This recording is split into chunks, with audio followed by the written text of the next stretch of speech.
Temp check. What kind of summer are we having this year? A family road trip summer? A beach bum summer? Or a wake me up when the sun sets summer? With Instacart, choose your own adventure and skip the shopping side quests. Where available, you can get ice cream delivered to your hotel, sunscreen to the pool, or cold brew to your bed. Well, door, in as fast as 30 minutes. Wherever you find yourself this summer, you can get the goods. Download Instacart for free delivery on your first 3 orders. Offer valid for a limited time. Minimum $10 per order. Excludes restaurants. Additional terms and fees apply. Have you ever covered a carpet stain with a rug, ignored a leaky faucet, pretended your half-painted living room is supposed to look like that? Well, you're not alone. We've all got unfinished home projects. But there's an easier way. Thumbtack is the app that makes it easier to care for your home. Pull out your phone and in just a few taps, search, chat, and book highly rated pros right in your neighborhood. Download Thumbtack and start caring for your home the easier way. Congratulations! You've connected with the Pulpit Perspectives podcast. Join Reverend Dr. Kent Lundy as he connects with pastors where they preach, literally at the pulpit of their church. It's a point of view with purpose and personality that informs and inspires with real-life stories from great preachers you need to know. Your host is Reverend Dr. Kent Lundy. Let's join Kent at a pulpit with a fresh perspective from his guest preacher. Welcome to Pulpit Perspective Podcast. This is Reverend Dr. Kent Lundy, and we are recording literally at the pulpit of Atwood, Aldersgate, United Methodist Church. And standing here with me is Pastor Mike Beezley. Mike, welcome to Pulpit Perspectives Podcast. Thank you, Ken. It's a pleasure to be here. Well, I appreciate your time. So tell me your ministry settings.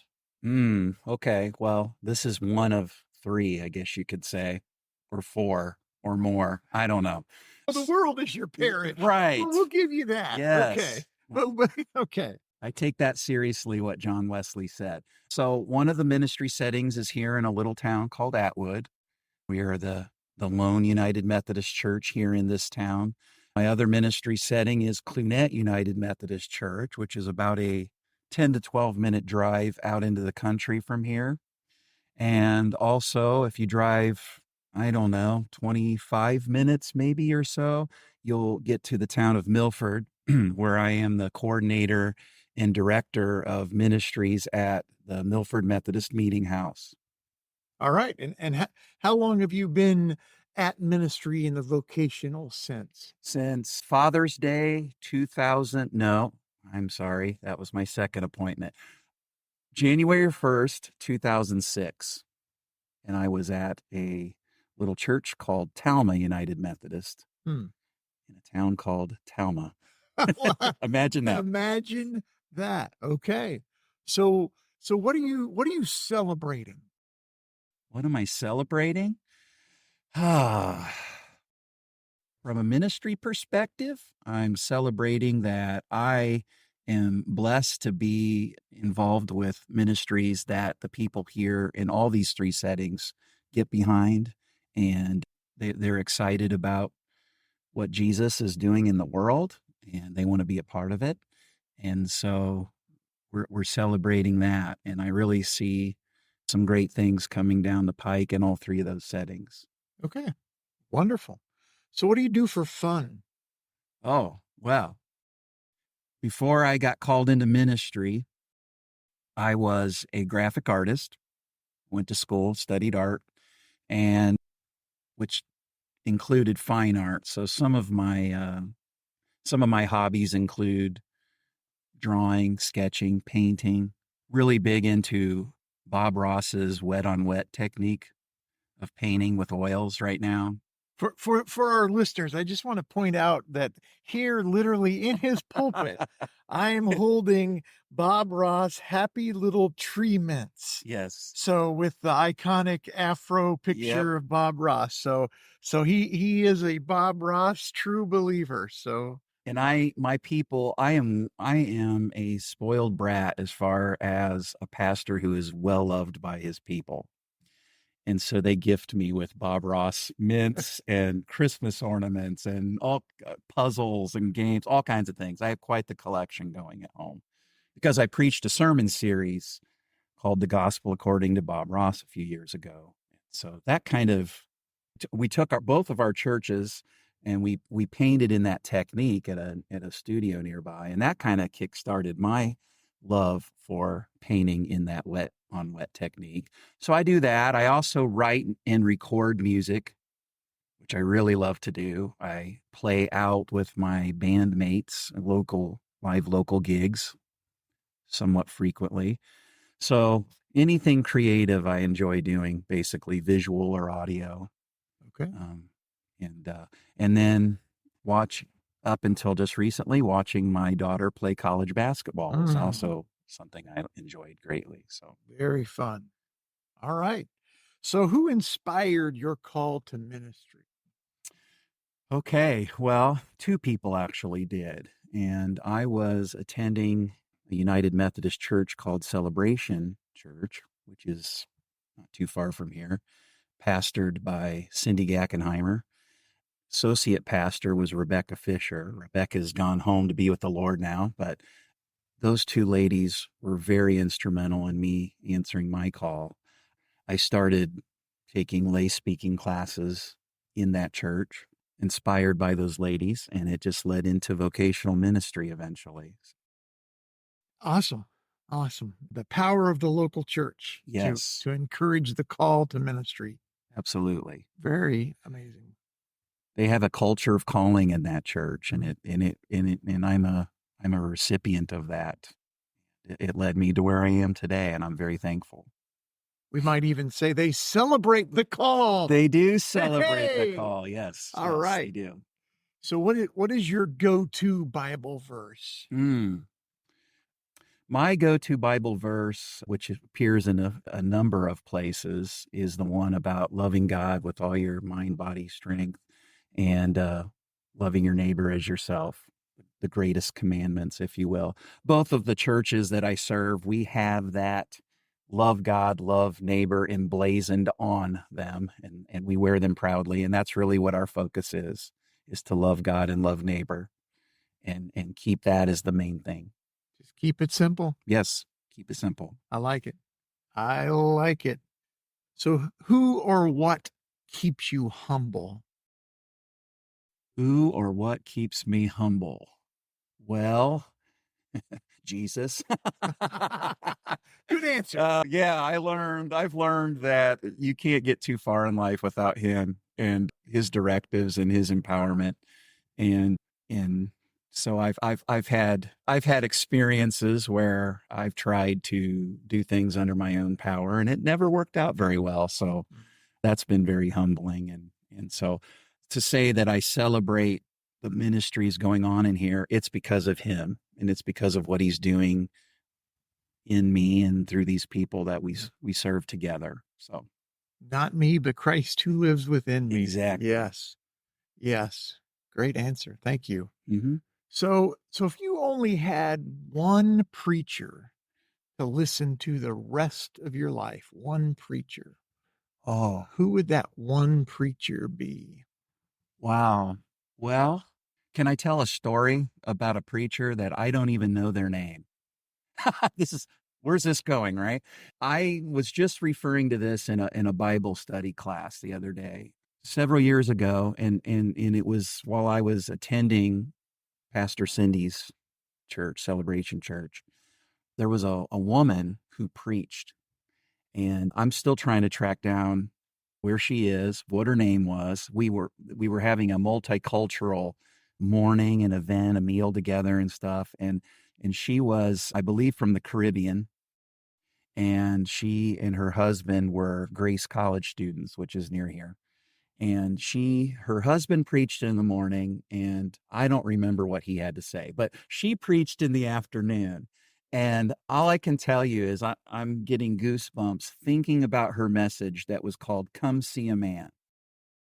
Now, I only ever heard her preach one time, but if that's how she preaches every time, I'm going to bank that I could listen to that the rest of my life. It was a powerful message. Come see a man. And she was talking about the woman at the well who went back and told her whole village, come see a man who knew everything I ever did. So don't know her name.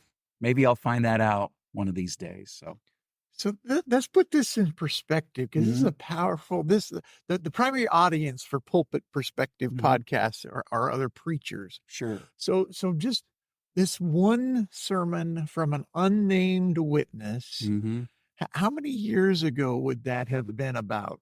I know I'm putting you on the spot. Goodness. Just well, guess. It's funny you were saying it was at least 20 years ago, I believe. Almost 20 years ago. Yeah, and I've never forgotten it. She drove that message home in a powerful way that left me changed, and it was incredible. And so, yeah, Cindy and I were talking the other day, and we were trying to figure out, because she said she's going to look back through her records and see if she can find, because I want to look this lady up, see what she did. And she remembered that day too. And we have it pegged somewhere between maybe not quite 20 years, but pretty darn close to that. So if this was a teachable moment, which it is to other preachers, what would be the encouragement for a preacher that might be discouraged in their preaching just based on this one sermon heard about 20 years ago that you're still being affected by?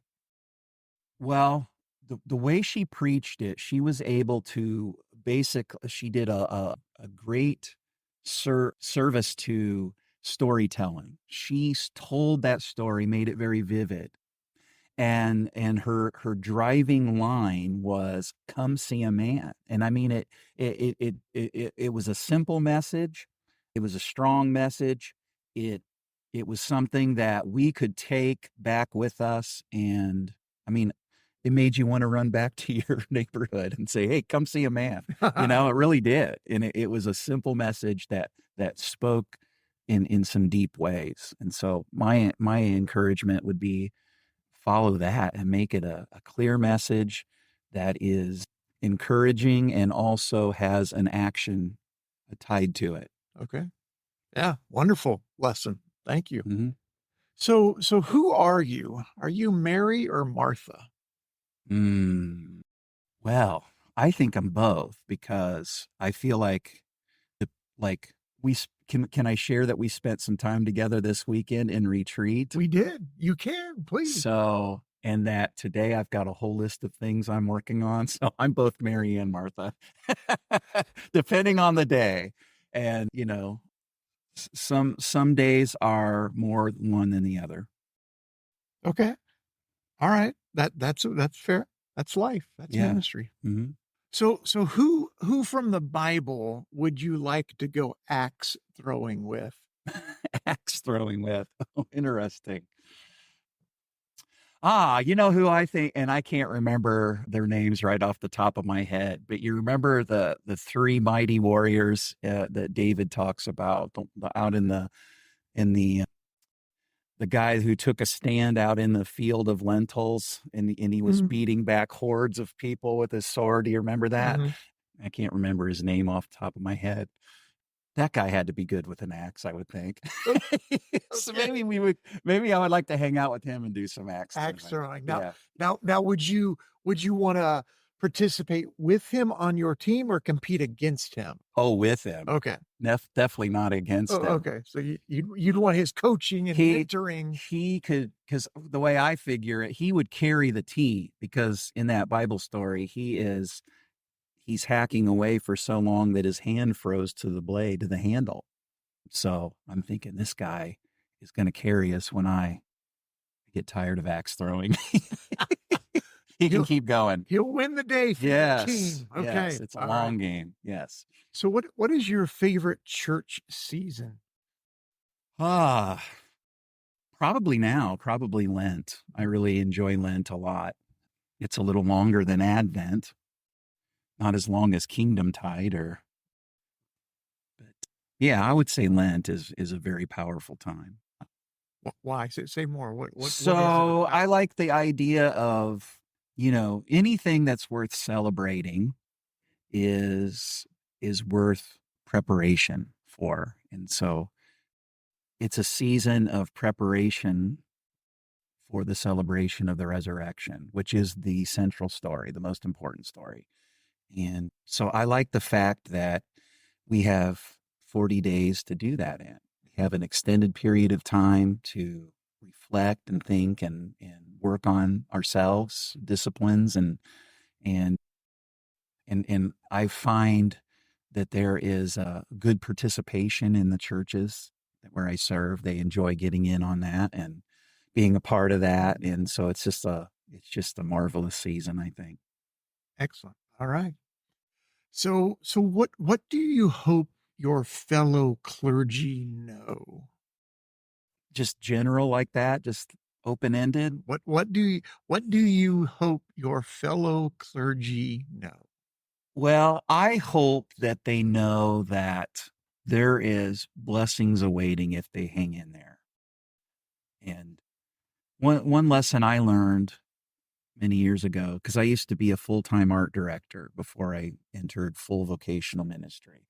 And I was comfortable and I was happy and enjoyed it most of the time. Deadlines were a bear, but mostly I was comfortable and happy. And it wasn't until I entered into full-time vocational ministry that I discovered that there was a level of enjoyment and fulfillment, and that I was held back from when I was just doing this in a part-time sense. And so I learned that there's more waiting, there's better stuff coming, and I think we're all in a season where that's hard to focus on sometimes, but good days are coming. I truly believe that. Hang in there. It's a wonderful blessing to bestow upon your colleagues. Thank you. Mm-hmm. Last question. And I'm going to be a stickler here. Okay. You only get 3 words. Okay. Literally only 3 words. Okay. And those 3 words, I want you to come up with the 3 words that encapsulate your hope for the future of the communities you're serving, however long that is. But just when you think about the future of the ministry that you're in and the multiple places that you're in, what 3 words come to mind as your hope for the future? This kind of came to me in our retreat, actually, but it's He is here. He is here. He is here. When you were leading us through a breath prayer. When I breathed in, I said He is, and as I breathed out, I said here. And that, in my understanding, that meant He's present with us here in this setting that we were in retreat, but also that He is with us as we go out from this place and as we go into the future. He is here. Right now, He is here. He is here. Yes. What a great blessing to bestow upon your people, to be in ministry with them and proclaiming that He is here. Yes. I love it. Well, Pastor Mike Beezley, thank you for sharing your pulpit, literally, as we stand here in it, here at Atwood, Aldersgate, United Methodist Church. Thank you for being a part of Pulpit Perspectives podcast. You bet. Glad to be here, and I wish you well on the rest of your podcasting. Well, thank you. And if you're interested in learning more about the great things that's happening in the North District, would invite you to check out the Facebook page with the North District news there, and also all of the great things are posted on the inumc.org, the North District page there. So a lot happening in the North District, and would encourage you to reach out and learn more of all that God is doing, because He is here. He is here. Thank you. There you have it, a fresh perspective from the pulpit with a great preacher. You know you want to hear more. You can do just that by connecting with Pulpit Perspectives with Reverend Dr. Kent Lundy on Apple Podcast and Spotify, where you can like and follow the podcast. What's more, you can spread the good news about Pulpit Perspectives in your church and with your neighbors. Plan now on joining Kent at the pulpit, where you'll meet another great preacher on Pulpit Perspectives.